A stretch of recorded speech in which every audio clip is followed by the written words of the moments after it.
Hello, my loves. Welcome to another episode of the Becoming You podcast. Today's episode was inspired by a question that I received on Instagram stories. And the question was, I have been getting triggered by friends posting every little thing that they do on the weekend and having FOMO that I'm not included.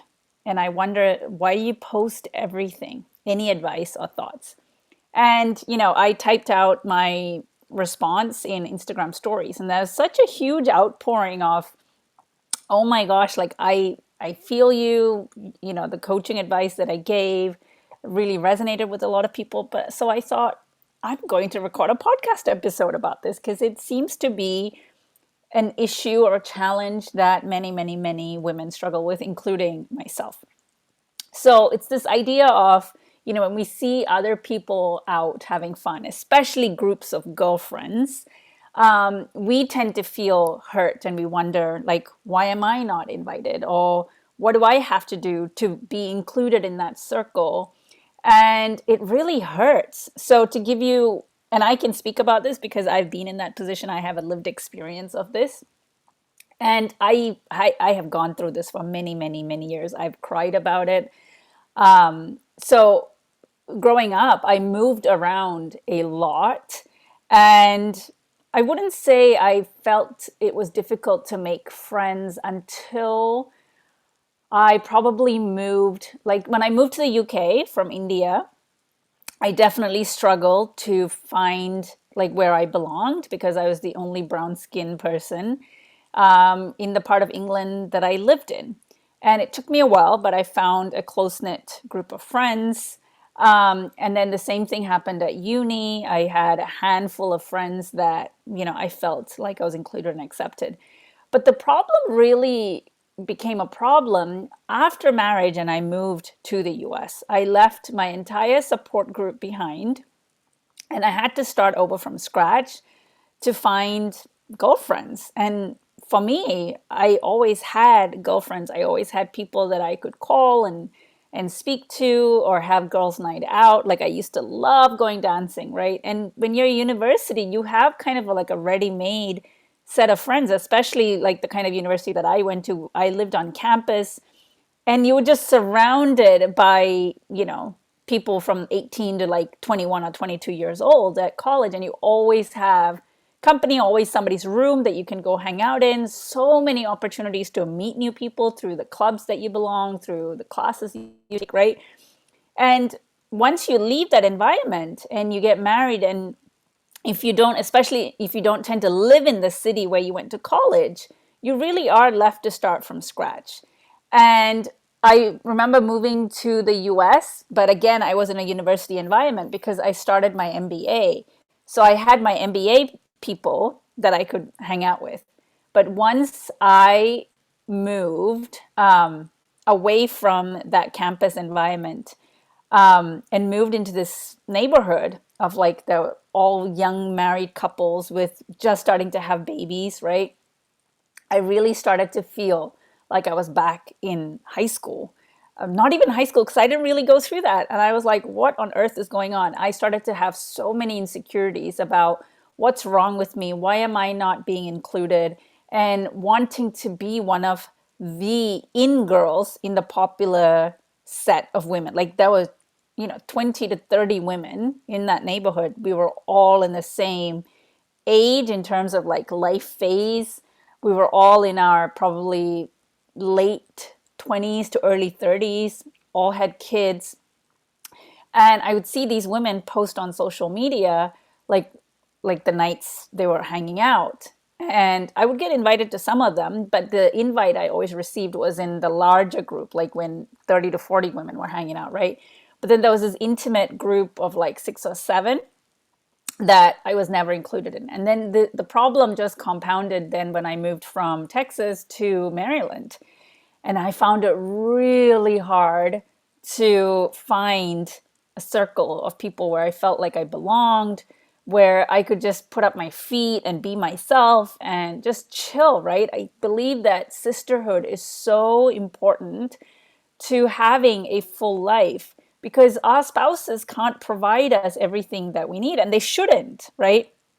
We all have different needs, buckets of needs that need to be met, and our spouse cannot fill it all.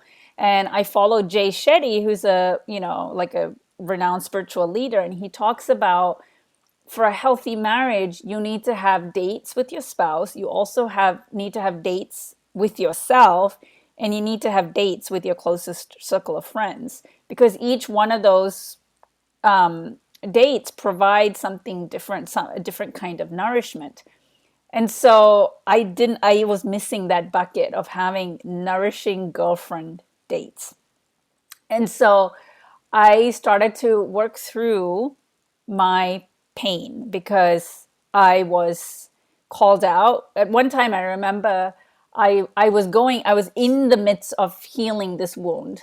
And every time I saw other women out and I hadn't been invited for a Saturday brunch, or, I would see pictures of like people hanging out on their patio having a glass of wine, and I'd be like, why do they not invite me? Why do they not think of me? What's wrong with me? And I was going through healing this part of me, and I'm going to dive deeper into how to heal that part of you. And I remember posting about this on social media. I wasn't calling out any names, but I think one of my neighbors, like that lived a few rows down, had gone to like a birthday dinner. And I knew it had nothing to do with me, right? Like I wasn't one of her closest friends, but she'd gone out with this large group of women, some of other neighbors. And I'd written this post without mentioning any names about how seeing other people, especially women, go out makes me feel like, why am I not being included? So my neighbor read this post, knew that I was talking about her, and called me out on it. And she was like, well, the reason you weren't included is because we're not close, la, la, la, la, la. Anyway, I'm not accusing this woman of being mean. She was just saying the truth. But what I'm saying is, like, it's mini trauma, right? Like when you get called out like that, and then you feel shame on top of the pain that you're already feeling because somebody was like, well, we're just not as close to you. We're just not close. That's why, you weren't invited. So anyway, we're going to dive deep into the healing and how I have overcome this. And so I want to first start by saying that when we feel triggered, it is an invitation to, or an opening to healing, right? What needs to be healed? It's a wound. If you're already perfectly healthy, nothing needs healing, right? But for a lot of us, we have a lot of internal wounds that need healing. And the way we know there is a wound, there's no physical wound, like a physical, like when we hurt ourselves, right? But we usually, when there's a physical wound, it's pain that indicates, hey, something's wrong. Like when you get a paper cut, but we don't realize it at the time of getting it, or you're like doing dishes and your fingers are stinging, and then you're like, oh, that's weird. Like I didn't even know I had a cut. But the pain is what indicates that you were hurt and it needs healing. And triggers are the exact same way. The trigger is a pain indicator. And it's telling you, hey, something is off here. Like you've been hurt somewhere and this needs to be taken care of. You need to pay attention to it. So even though it doesn't feel good to be triggered, and it doesn't feel good for our insecurities to like come up, it is such an opening for you to realize there is a wound here and it's inviting me to lean in and look at what is happening. Okay, so that's a beautiful thing. Second part of it is you got to look at, what am I making this mean about myself? When something is hurting, that means that we are usually telling a lie that feels like a truth, which things like, I'm not good enough, I'll never make it, I don't belong, I'm not wanted, I'm not accepted, I'm not, I think I already mentioned I'm not good enough. So all of these kind of statements, they feel like the truth, but they're not. It's an illusion, right? And that illusion is built on conditioning and past experiences and past trauma that is unresolved and unprocessed. It's pain that hasn't been examined.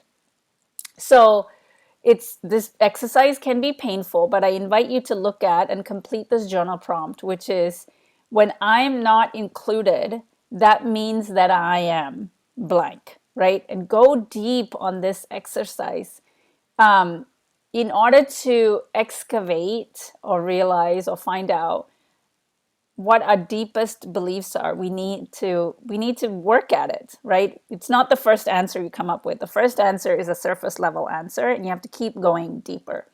So for me, if I was to work through this exercise, I would say, if I'm excluded, that means, I'm not popular. Okay. If I'm excluded, it means that I'm not as funny or as fun to hang out with as the other people.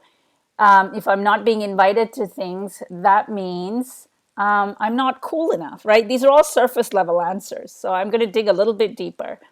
If I'm being excluded, that means like I'm not wanted, right? Oh, that one hurts a little bit. If I'm not wanted, then that means I'm not worthy of being like loved. Something is wrong with me, right? If I'm not wanted, it makes me feel like I'm not enough, right? If I'm not wanted, it means that I don't belong. What if I never belong? So like keep going deeper and deeper and deeper till you hit a nerve, right? Till you hit a chord and you're like, oh, that gets to the root cause of the issue. Ultimately, every false belief we have boils down to one of these things. I'm unworthy, I'm unloved, or I'm unlovable, and I'm not enough, right? That's a different version of I'm unworthy. That's most of our insecurities and wounds always boils down to that, right? But I need you to get there in your own process. And so one of my deepest fears was when I did this exercise on my own is that I don't belong, right? That's always been an underlying theme in my life in terms of false beliefs. And I'll never belong, right? It's not, it's painful enough to acknowledge that you feel like I don't belong, but then to project it into the future and say, I will never belong. And I've said this before, anytime you put the word never and always in a sentence, it's false, right? We cannot predict the future forever. So once I uncovered that belief of I don't belong and I'll never belong, I had to, step 3 was going back in my timeline and asking myself, when have I experienced the same feeling and sensation before? Because the wound means that it's happened before and it's been left unaddressed and unhealed. So it's not just one thing that's happening, right? It's being triggered because of something that's happened in the past. So ask yourself, when do I remember feeling this way? And start to journal on all the times you've ever felt this way. That for you, the belief might be different. It might not be the belonging, that it is what it was for me. And so, I felt like I didn't belong when I was at the age of starting from the age of 5. I went to a school in India where I was rejected on a daily basis by the kids around me because I was a Hindu, I living in a Christian area, and my dad was a doctor in the community, and for some reason, these kids felt like I was acting superior to them when I didn't think I was. I just wanted to fit in, but I never did, right? And I also didn't feel like I fit in even within my own family because I was so dark skinned, and I was always reminded of how dark skinned I was. And I always caveat this by saying it wasn't my parents, right? My parents never ever brought up my color, but other relatives in my household did. And I was reminded on almost daily, weekly basis of how different I was. And it kept compounding. That pain kept compounding as I moved to England. And I was reminded that I was brown skinned while everybody else around me was white skinned. So I had to really connect with my inner child who felt like she just will never be good enough to be accepted and to belong to the people around her, right? And when we don't have a sense of belonging, that literally addresses our survival system, right? Because in ancestry and going back to caveman days, if you didn't belong, you were rejected. And if you were rejected and kicked out, you literally got eaten up, right? Humans survived by belonging to a community and working together to survive like all the dangers that were out there in those times. So, and to this day, as a human, if you don't have connection and if you don't have a sense of belonging, like you will literally die. That's one of the most basic human needs is connection. And having friends makes us feel connected. So I had to go I had to go back energetically and connect to my inner child and help her realize that it wasn't anything she was doing that was the cause of rejection, right? When a wound happens in our life, we always make it about us. There is something wrong with me, which is why I'm being treated the way I am, and that's never the truth. The person treating you is treating you that way because of their own fears and their own wounds and how they project that onto us. But we personalize it and we make it mean that there's something wrong with me. So when I connect to my inner child, I remind her that there is nothing she needs to do. There's nothing she could have done to make the outcome any different back then. And so I have to keep reminding her that who she is, as she is, it's safe. She's perfect. She's worthy of being loved. And that is the real work here, right?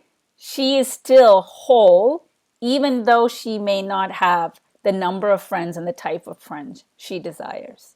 Yes, it would be nice, right?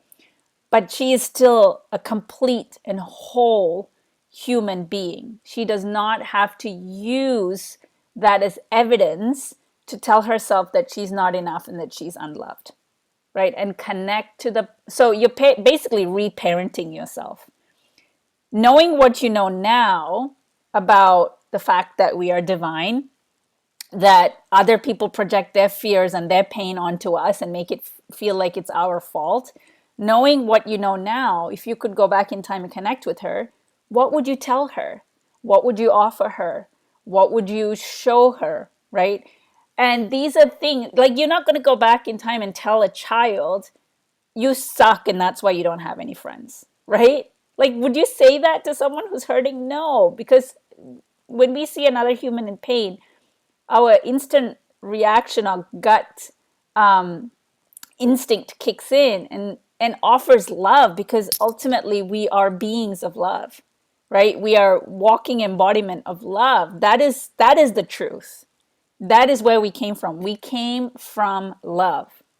So when we slow down and be in the present moment, we tap into that place of love and we can reparent ourselves from that place, not from the wounded place, right? But from the wholesome person you are, we can reparent that wounded child. And so I've had to do this exercise many, many, many times. It is not a once and done thing. Every time I felt triggered when I saw a photo of other women out, I had to redo this exercise. I had to tap into that pain because I knew that pain was a portal for my healing. I had to remember how hurt that little girl was. I had to remember what are the lies and the beliefs that are lies that she is telling herself in that moment. And I had to reparent myself to help her feel like it's okay. I know you are hurting. You're allowed to hurt because what they're doing or what happened to you is not fair. It was unkind.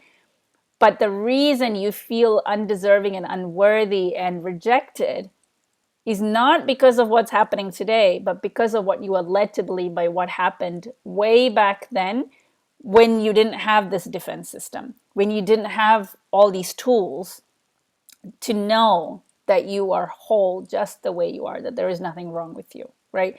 It's to do the work of helping her accept herself.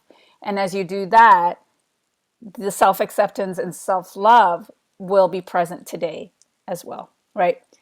So that's the healing portion of it. So the other piece of coaching that I gave this person is, can you have a difficult conversation? If these are close friends, right, that you don't want to walk away from, can you have a vulnerable conversation with one person or two or three people and help them realize what's going on? If this friendship is really, really important to you and you can't imagine doing life without these women, and this is a recent happening, that's showing up where you feel excluded, we have to be really brave and have difficult, awkward conversations with people and let them know how their actions make us feel. So instead of saying, oh my God, when you guys post all the time on social media that I'm not there, like, you make me feel so bad, right? Okay, let me phrase that. You guys leave me out all the time. right? We tend to accuse people when we are feel attacked and rejected and hurt. When we hurt, we just want to hurt other people, right? And we do that by accusing others and blaming them, right, for how we are feeling. And when that happens, all lines of communication shut down and the defense mechanisms go up, and we never ever resolve the root cause of the issue, which is what I want is connection with you. But by accusing people of like, you're always leaving me out, the very thing we're seeking goes away, right? When we accuse people, there is no connection. So the way to have this conversation is to say, when you go out and post pictures on social media, or when you go out and you don't invite me, it makes me feel X, Y, and Z. When you phrase a statement in that way, it is so powerful because nobody can take away your feelings, right? You are entitled to your feelings. No one can invalidate them. But when we say, you leave me out all the time, they just go, no, I don't. No, I don't. There's no way to prove that, right? And like I said, accusation makes walls go up. But when you say, when you do this action, it makes me feel this way, people's defense mechanism don't go up as much and they're much more likely to listen, and the conversation can actually lead to true connection and a resolution. So I'm going to challenge you to have a difficult conversation. The conversation will feel so hard. It will feel so awkward. It would feel so uncomfortable. But if the other person is open and willing and curious, the what is available to you on the other side of the conversation is so powerful. So whenever I have awkward conversation with friends, like I have a friend who we went through a phase where she was completely disconnected because she had other stuff going on in her personal life, and she just wasn't showing up for us. And then eventually, after a couple of years, she showed up and we kind of made up and patched things up. But I had to have the awful conversation of, when you acted this way, it made me feel this way, so that I felt complete. Like I am not a voiceless person. I'm not just going to let her believe, like I'm not going to brush over it, because I wanted her to know, hey, like when you acted like this, it made me feel this way. And that makes us feel empowered, but it also gives you the opportunity to let the other person know, like, what do I need from you going forward? Right? People can't read our minds. As much as we wish people could read our minds and act in a way that would please us, nobody has that ability. And so we have to take the responsibility of letting the other person know, like, this is how I want to be treated, and guide them, right? Not wait for them to trip up, but guide them. It's like the speed limit on a road, right? The police doesn't put up speed limits and speed cameras because they're trying to trap you. They want you to be safe. And they're putting up all of these warning signs telling you, slow down. If you don't slow down, the speed camera is going to catch you, right? They want to save lives. That's the intention for speed limits and speed cameras, not to make money from the speeding fines, right? And in the same way, like having difficult like we want to guide people to treat us well. So it's very powerful for you to use your voice and tell people, this is what, when you act like this, it makes me feel this way going forward, like, and set boundaries and guide people and let them know how you want to be treated. This is like really useful tips for marriage as well. Right. And then the third question that I posed to this person on Instagram stories who had this problem was, have you outgrown the friendship group? Are they right for you? Oftentimes we cling on to friendships even though we know they're not great for us, right? And I have done that before. Like, I wanted to be in the popular group because I thought that would make me feel more worthy, more enough. Like, if these girls included me, wow, I made it to the inner circle, right? And that was my inner child wanting that, because I never had that growing up. I always wanted to be the popular kid and not excluded. So my way of trying to heal that wound was clinging and grasping and praying and hoping that the popular women in the neighborhood would include me. And by allowing me into their inner sanctum, somehow that would make me feel more worthy and enough, right? That's the wrong way of going about healing it, because you're looking for something external which you don't have any control over. And so that's why I wanted to be included. So, but they were not the right fit for me, right? These girls were not nice girls. And they focused on things that ultimately weren't aligned with my values, right? They carried the great handbags and they had these beautiful houses. And like just looking back, reflecting back on it, deep down, our values were not aligned.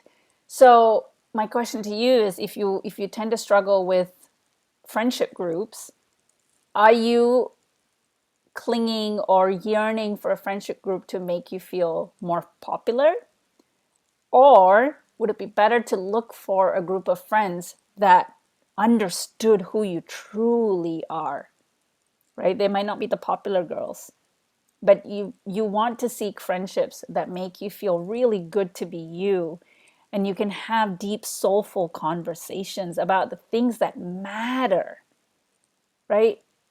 Today my conversations with girlfriends are about things that matter, like what we're struggling with in life, our parenting struggles, not bitching, but really letting people in to your heart space and talking about, relationship struggles, feeling a lack of joy, feeling a lack of connection, not celebrity gossip, right? I'm not judging if that's the kind of friendship you want.